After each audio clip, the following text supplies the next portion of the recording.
Ladies and gentlemen, welcome back to Samuel Adams Returns. And did those anti-federalists have it correct?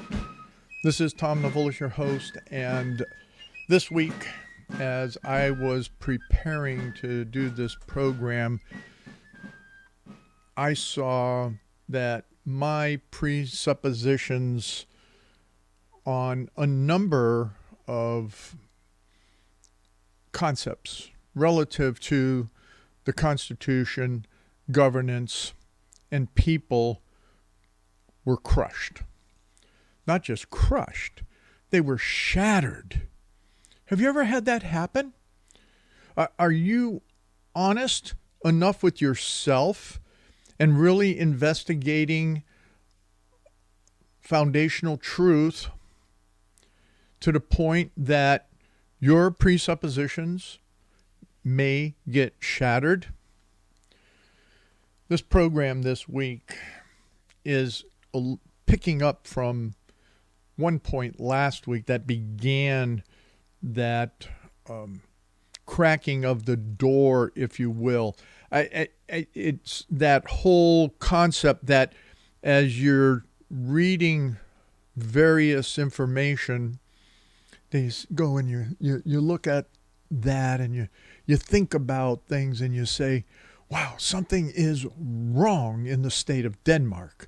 The fish are really starting to stink. What's going on here?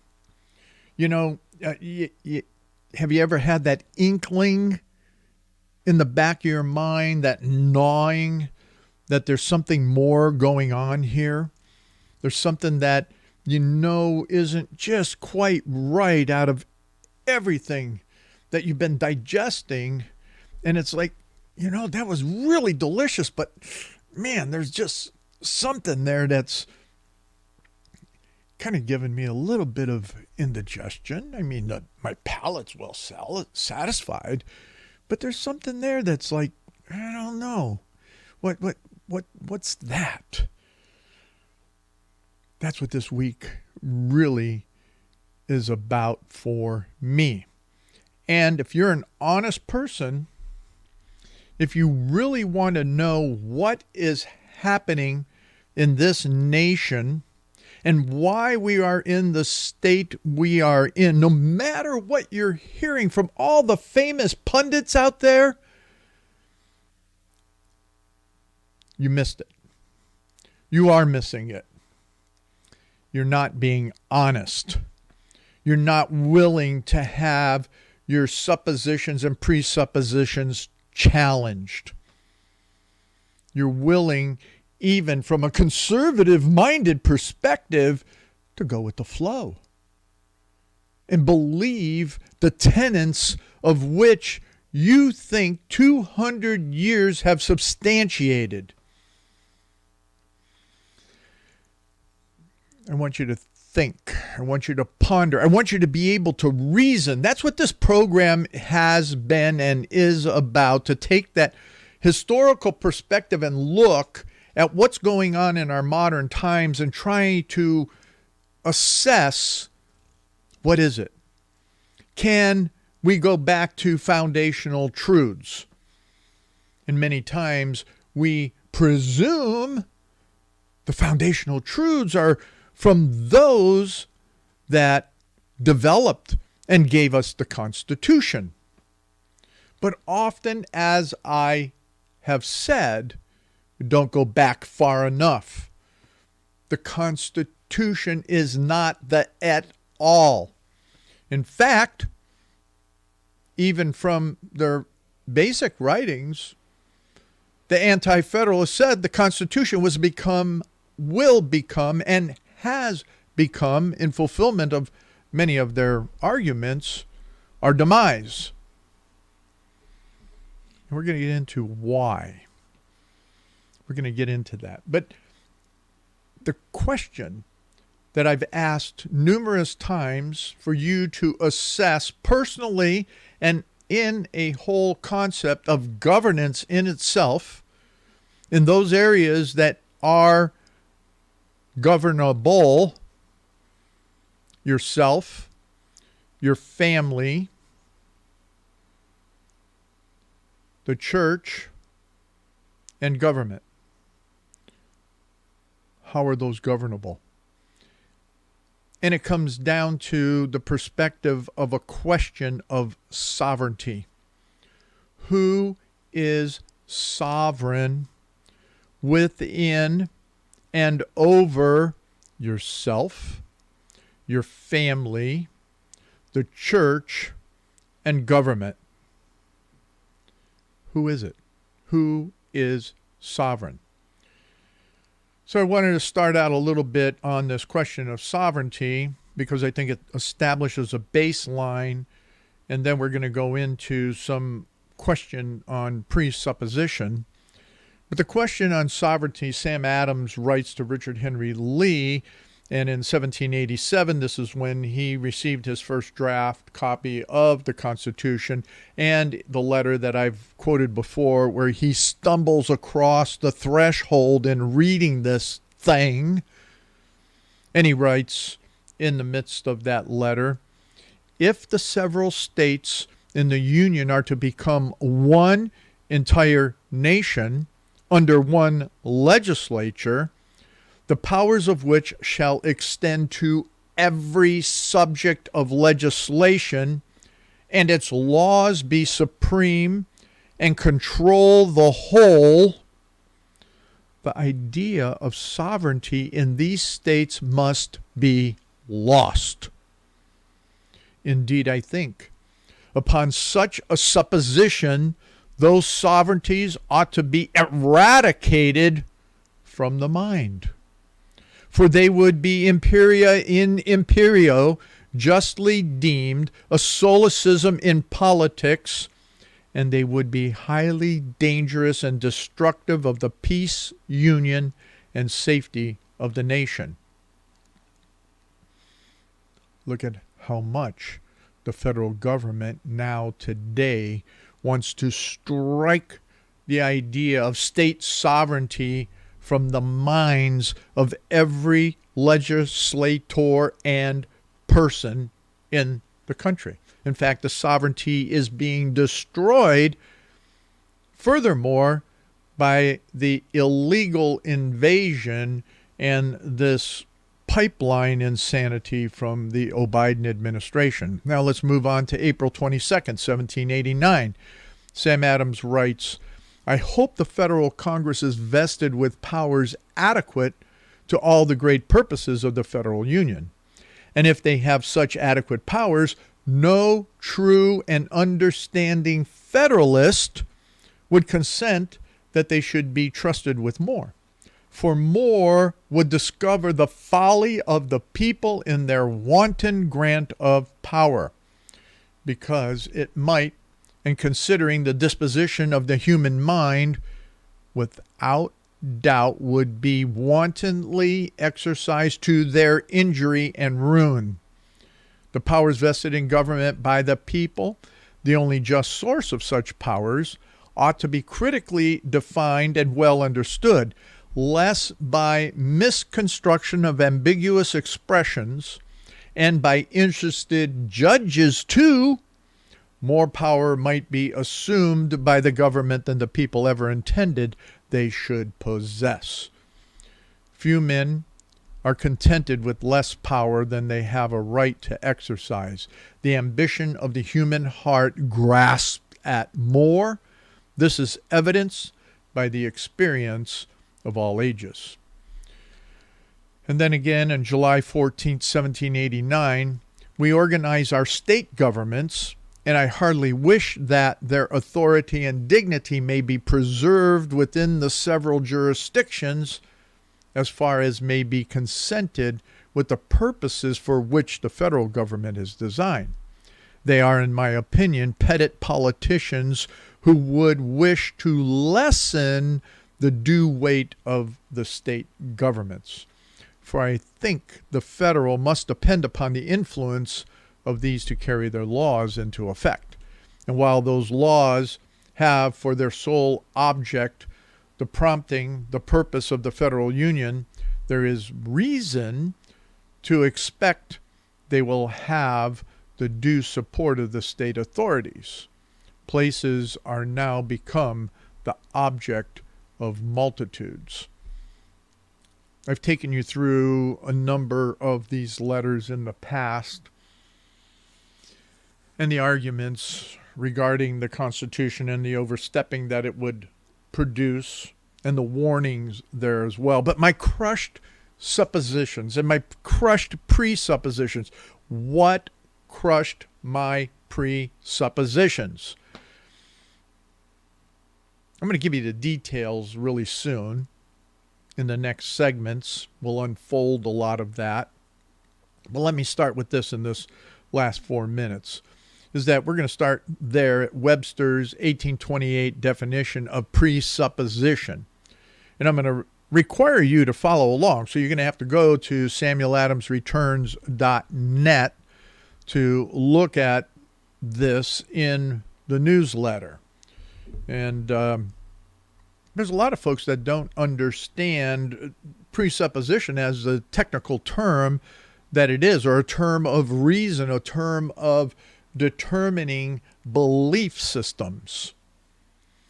So Webster defines it this way: presupposition is a noun, suppositions previously formed. Presupposition, something previously formed, before. Suppositions of something antecedent, to which one might have the context, and you need the context. You need to have the context of supposition and antecedent.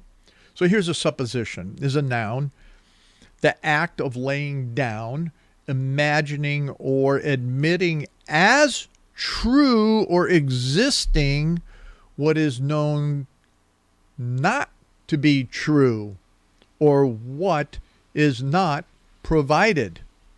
So first off, the position of something known not to be true or not proved, a hypothesis. This is only the infallibility upon supposition that if a thing be true, it is impossible to be false. Second part of that definition, imagination, belief without full evidence. Isn't that interesting on a supposition that you can have and imagine it? You can imagine it, you can believe it to be true without the full evidence? What if I challenge you on this one, and that we think we have the full evidence about the Constitution, but without taking and understanding the beliefs of those who devised it and their intents in general? I guess the Constitution is a figment of our imaginations, and we believe it without having all the evidence. What's an antecedent? It's an adjective, or can be used as an adjective, going before in time, prior, anterior, preceding, as an event antecedent to the deluge. Antecedent as a noun, that which goes before in time. Hence, in writing, that which precedes in place. In grammar, the noun to which a relative or other substitute refers, as Solomon was the prince who built the temple. In logic, the first of two propositions in an anthenome or argument of two propositions, as if the sun is fixed, the earth must move. Here, the first and conditional proposition is the antecedent, and the second, the consequent. Now, I just want to put here as a side note, and just really to excite your gray matter in these last 30 seconds, if you've not had your coffee yet, is that the definition of supposition regards a non-truth or something yet proven. Therefore, as one considers the foundational history of American colonies from the first landing in Virginia to those in New England, one has to revisit what is true in granting charters as covenants. Come on back and we'll finish some more up. Ladies and gentlemen, welcome back to the second segment, and we're going to jump right back into it because we have a lot to cover. And as I was going through the definition of presupposition, and as we were looking at what is a supposition and then what is an antecedent, I made this conclusion from those definitions. And go to samueladamsreturns.net for it written reference on this. So just a side note, and I'm going to repeat as I was finishing out the last segment, just as that side note, I really do want to excite your gray matter on this whole topic on what is your presupposition on how we are governed. How do we govern ourselves? How is our family governed? How are the churches governed? And how do we govern within the context of a constitutional framework? Most important question there is what I have at the beginning of the program as well, is who is the sovereign? Because that will matter. That gets to the crux of everything that blew out my presuppositions about the Constitution of the United States. And it's extremely critical to understand what that all means. That whole perspective of what it is for sovereignty, I've talked about once again, numerous times. Just had to repeat myself on that in particular. So picking up is that I want to excite your gray matter on this whole topic, because that's what really blew my mind. So if you've had your coffee or not, it's all about those definition of supposition. And I want you to think this through, that when you look at that definition on supposition, what it's talking about is a non-truth, or something yet proven, something yet to be proven. So therefore, you need to consider the foundational history of the American colonies, as I was mentioning in the last segment, from the granting of the charters. From that first landing in Virginia to those in New England, you have to revisit the charters as covenants, because that's what it really comes down to. Especially if you consider yourself a Bible-believing Christian. And as I talk about so often on the program, we in modern America, except for those few Reformed churches, do not talk about covenant. So you don't understand the covenant for yourself as a believer in God, and what does that mean? Even the salvation covenant for those evangelicals that don't pay attention to anything in the last portions of history relative to the Old Testament. What does a covenant mean within the concept of family? And as I've told you before, there's many of us that just learned about that over the course of the last 10 years. So maybe we blew it with our families when we were raising our kids in not understanding covenant, but that's no excuse. Once you learn about it, you need to act accordingly now.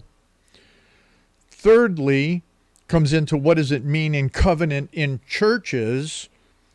Most evangelical churches, non-denominational churches, they don't do anything with covenant. They have no understanding of it. They refuse, for the most part, to even deal with it. Yet God is the God of covenanting. He covenants. And then government, same thing. Who is the sovereign within the covenant of government between the people?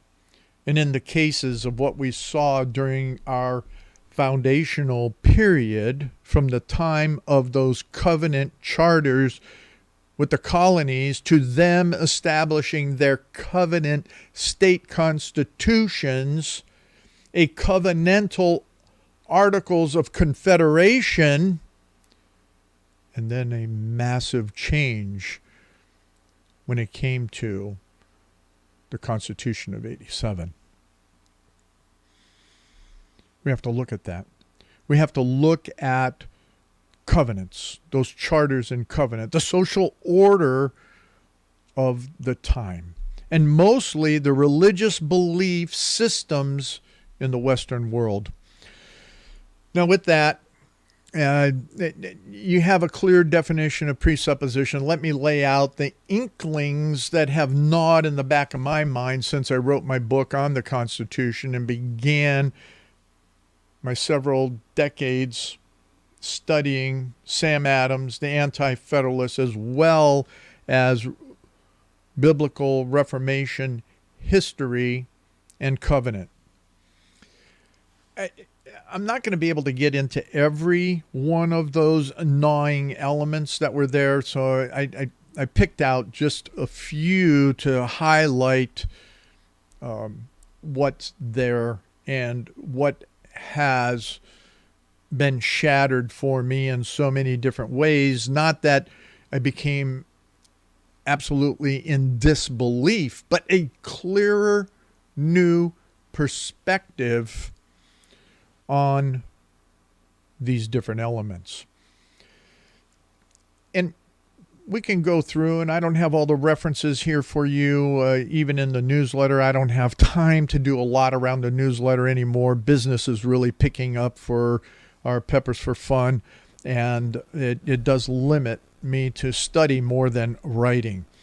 And I want you to understand that I have done many programs, and you'll have to just go search the archives on the programs for these on your own at samueladamsreturns.net.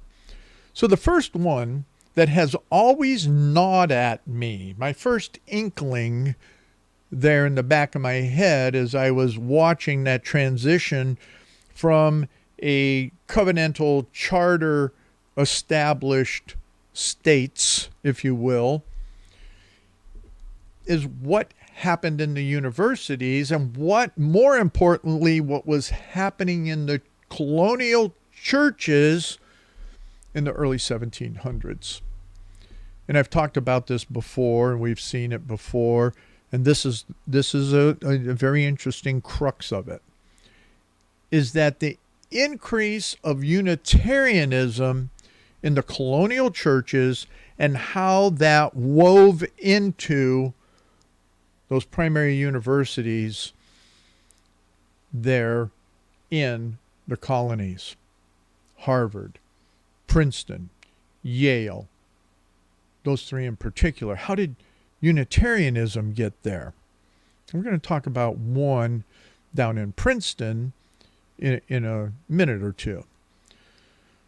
Unitarianism is something that destroys the concept of a sovereign God in time and space by not understanding the full Trinity in all its function and purpose as revealed in the scriptures throughout the Old and New Testament, becomes destructive to one's personal governance, family governance, church governance, as well then as the state.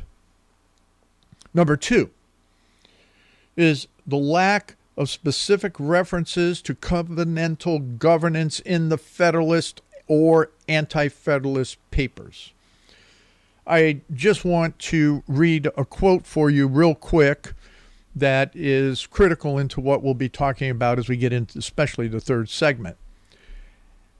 As has been noted, many men use words which to others imply a religious view not held by the speaker or writer without an awareness either of the divergence of meaning or the mixed presuppositions. Witness, for example, Reverend John Witherspoon, a Presbyterian leader who in 1768 assumed the presidency of the College of New Jersey, now Princeton University. Witherspoon taught many who later played an active role in American life. His own belief in sound money, mixed government, and a division of power was pronounced. An Orthodox Calvinist, Witherspoon, without any sense of contradiction, also followed the philosophy of Thomas Reid, Scottish realism, using this questionable tool against Hume, deism, and French philosophers. In his lectures on moral philosophy, he spoke the language of rights and reason, combining with this man-centered emphasis his own theocratic faith. And that was by R.J. Rushdoony in 1964. That was one of the inklings that I had, and I've talked to you about before in the past, the lectures on moral philosophy, which is my fourth point, is you have to revisit Witherspoon. Well, you don't. I did. I had to revisit Witherspoon because when I was reading and even talking to you about that writing of his, there was this gnawing at the back of my mind. What's really going on here? What is he trying to promote? But the Anti-Federalist and the Federalist, covenantal governance is no longer anywhere in the conversation, in the writings. They use religious terminology or even certain concepts. But who are they? What do they really mean? What is their intent? It's not what you think it is. I had to go back and study some of these men. I had to go back and relook at Madison. I had Cody Arnold, associate professor at a university in Colorado, on where we talked about Madison and how nefarious Madison was to destroy Christianity, to destroy covenantal governance. Madison made that a lifelong work. Third point that gnawed at me to have a conversation about, and just to bring to your attention on this program, because once again, we can't cover it all, that Congress, under the Articles of Confederation, not adhering to the method of ratification in that Constitution, being the Articles of Confederation. They did not adhere to that, thereby allowing an illegal shift of purpose from the Annapolis Convention of 1786 to a runaway convention of 1787, which led to the Constitution. I always have been troubled, and you know that I talk about, yes, the Articles of Confederation could have been modified, but what is most important, I will get into in the third segment of who is the sovereign when it comes to the Articles of Confederation and the Constitution. They're different. So different. The difference between Christian nationalism and humanism. It's a destructive thing. It is absolutely destructive of what happened, and the Congress under the Articles of Confederation did not even adhere to their own constitutional method of changing the Articles of Confederation, amending the Articles of Confederation. They didn't adhere to that. That was a violation of trust. I already mentioned revisiting Witherspoon.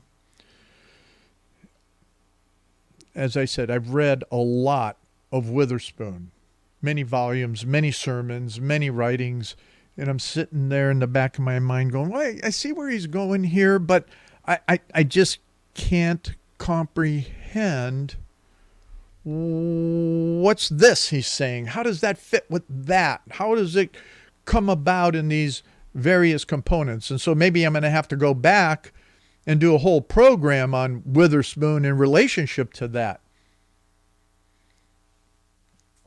Here's the last one, this last minute. So this is number 5. And we're not going to be able to address it in detail because I do want to get to more of what brought this about. Number 5 is the question of we the people as sovereigns and the Christianity question in American constitutionalism. That's what it really gets down to. You hear the arguments, oh yeah, America is a Christian nation, the Constitution is Christian, da-da-da-da-da. Well, I've come to the conclusion that I have to agree with all the humanists out there. The Constitution is not Christian. And as Patrick Henry said, during the Virginia debates on the Constitution, who gave you the right to use we the people instead of the delineation of all the states coming into a confederation? Come on back in the next segment when Samuel Adams returns. Ladies and gentlemen, welcome back to Samuel Adams Returns. I'm questioning whether even the Anti-Federalists really got it right. This is Tom Novolis, your host. And for those that are joining us into the third segment, missed the second segment, as always, please go back at the website and listen to the whole podcast or watch the video. In there, I delineate the areas that were most crushed for me in my presuppositions. But what I want to get into now is something that many of you will refuse to believe because you do not allow your presuppositions to be challenged.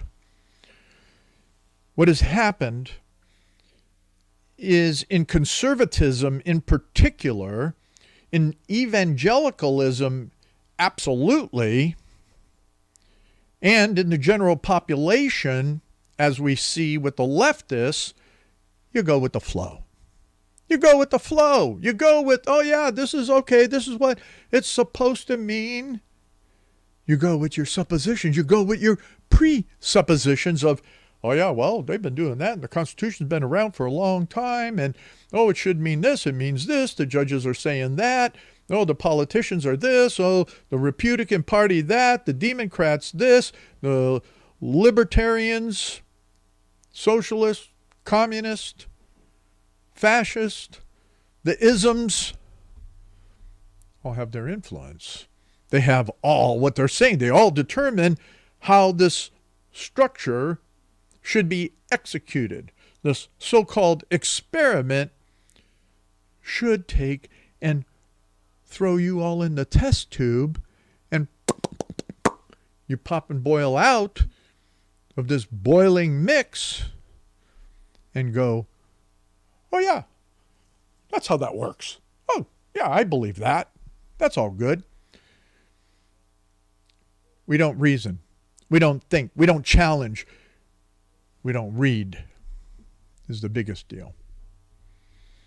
Well, what took and just exploded my presuppositions in front of my face? Now remember, I have to preface this for you, is that I had this gnawing in the back of my head, this gnawing in my gut after devouring that delicious steak of the Constitution, of all the historical framework of the Federalists and the Anti-Federalist papers.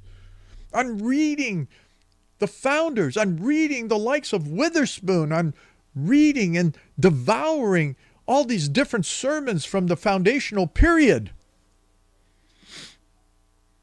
Then I came upon a book, which the first instance of the book I read in the context of a larger book, but it didn't hit me the same as I mentioned to you last week when I got a hold of a copy now of the 2004 version of a chapter in a larger book And this chapter as a separate instance book called The Conspiracy in Philadelphia by Dr. Gary North.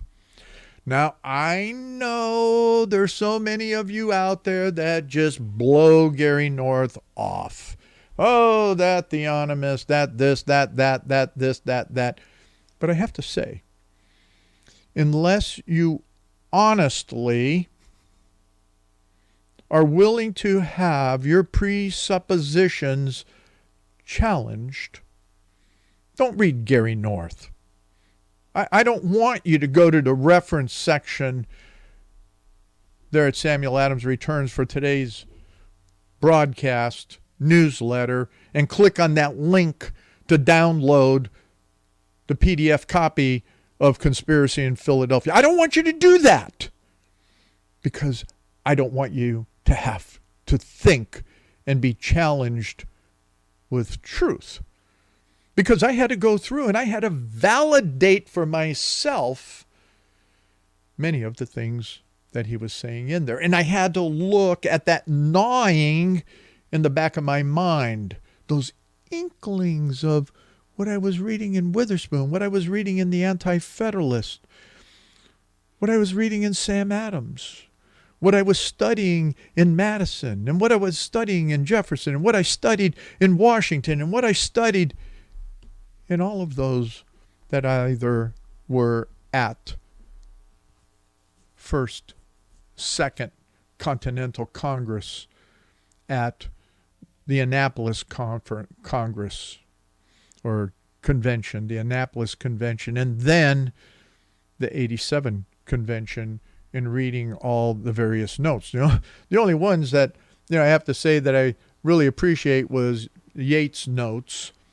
because of his contrarian perspective. But yet, once again, he did not look at it from a perspective of sovereignty. Who's the sovereign?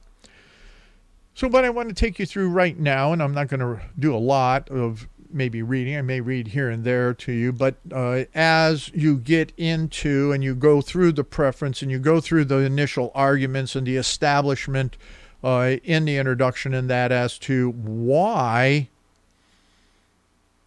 did Gary North even write this chapter, this book, you do have to take and look at what happened in Rhode Island. Many people, oh yeah, Rhode Island went off and did their own thing. Rhode Island broke away from Massachusetts.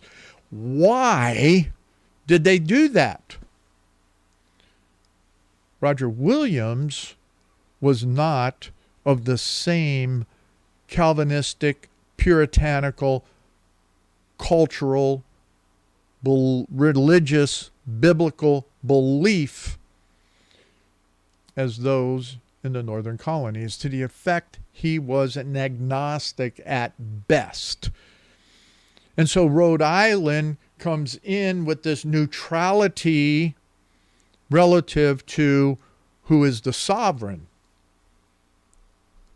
of a land, of a people. And we know there's going to be a sovereign. There has to be. Is it the God of the Bible?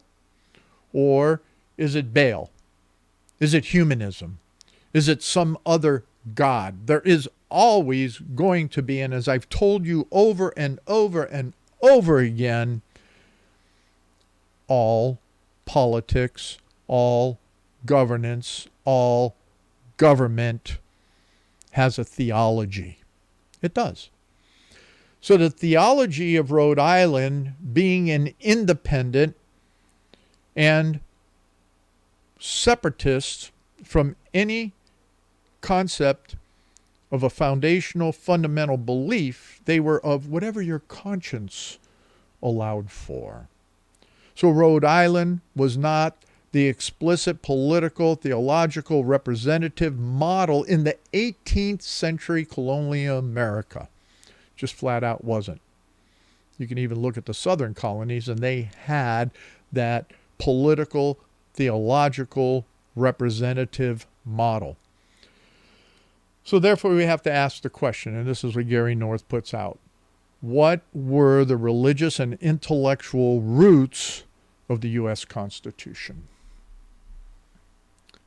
Right there. If you only look at the idea of we the people, in which I've said many times, we the people are supposed to be the sovereigns. Well, wait a minute, what does that mean? When you take and you look at the Articles of Confederation, in the Articles of Confederation, it puts God, the biblical Reformation God, as the sovereign over that confederation.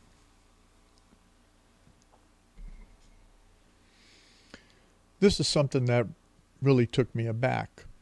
In following Madison and those of other inklings, or shall I say minions of Witherspoon and others, George Washington and Benjamin Franklin, and in this program I'm not going to delineate all of those, were Unitarian at best. And in their Unitarianism, as I said in the first segment, they did not have or did not want the full covering of a biblical God. Therefore, we the people becomes the new God. And this is something that once again, those words that Rushdoony said without speaking them, but Patrick Henry, sincere in his heart, was saying, well, where do you get off? Who gave you the right to use we the people? When we already had a government established within the context of states who had the God of the Bible as the sovereign over all of that. Oh, there's more to it. And what I mentioned once again in that first segment, where Sam Adams looks at that and says the sovereignty of the states, you might as well dismiss them from your minds. And I want to ask the question here. Why is it that we don't pay so much attention to what is going on in our states, in our local governments, in our state governments? Why do we not have a massive news network of what is happening in the state?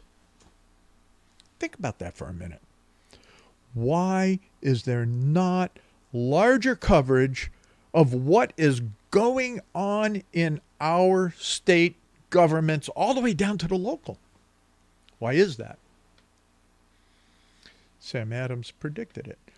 Put the states out of your mind. It's only one national government. Nothing else. You get that? Oh, now we have to look at all these things going on at the national government. The states have been fundamentally subsumed. Now, just moving along, is that what we see here and what has happened specifically with all that has gone on is that humanism is the God of the Constitution. The Scottish Enlightenment, even through the likes of John Witherspoon, brought that to bear.